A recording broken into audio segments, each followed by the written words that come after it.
அண்ணே, வருண்குமார் ஐபிஎஸ் அண்ணே. நீங்கள் வந்து இப்போ என்ன சொல்கிறதுனா, நீங்கள் சட்டையை கழட்டிட்டு திமுகவுடைய மாவட்ட செயலர் ஆகிடுங்க.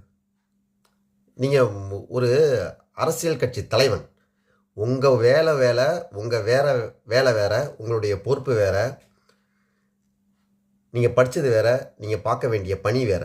ஆனால் திமுகவுக்கு ஜால்ரா போட்டுக்கிட்டு பதவி உயர்வுக்காகவும் பணத்துக்காகவும் நாளைக்கு எந்த பிரச்சனை வந்தாலும் இந்த திமுக காப்பாற்றுங்கிறதுக்காகவும் ஒரு கட்சித் தலைவனை எதிர்த்து பேசுகிறது உங்களுடைய வேலை கிடையாது.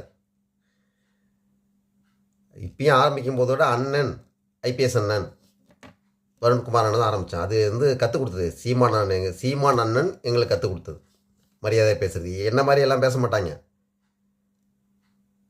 அவன் சின்ன பசங்க 20 வயசு பசங்க எப்படி பேசுவாங்க? அவன் வேறு மாதிரி பேசுவான்.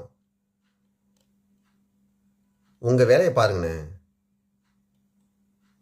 என்ன சொல்கிறது, நீங்கள் சேர்ந்துங்க, கட்சியில் சேர்ந்துங்க. நீங்கள் கட்சியில் சேர்ந்துட்டு உங்களுக்கு ஒரு எம்எல்ஏ சீட்டு தருவாங்க, எம்பி சீட்டு தருவாங்க. இல்லாட்டியும் ஒரு சாராய ஃபேக்ட்ரி ஒன்று ஆரம்பிச்சிங்கன்னா அதுக்கு உங்களை முதலாளியாக போடுவாங்க. சாராயம் வைக்கலாம், நீங்கள் சாராயத்தை சம்பாதிக்கலாம். காசு தானே உங்களுக்கு பிரச்சனை. எங்களுக்கு காசு பிரச்சனை கிடையாதுண்ணே. நாங்கள் இந்த மண்ணுக்காகவும் மக்களுக்காகவும் நிலத்துக்காகவும் இனத்துக்காகவும் நிற்கிற கூட்டத்துடைய தலைவனுடைய தம்பிகள் நாங்கள். உங்களுக்கு பதவியும் காசும் அது பிரச்சனைனா நில்லுங்க, அங்கூட நில்லுங்க. அந்த பதவி அசிங்கமான வேலை. நீங்கள் இருக்கிற பதவிக்கும் அந்த யூனிஃபார்முக்கும் நீங்கள் பார்க்குற வேலை, இப்போ பார்த்துட்டிங்களே வேலை, அசிங்கமான வேலை. அது பண்ணாதீங்க, தயவு செஞ்சு பண்ணாதீங்க.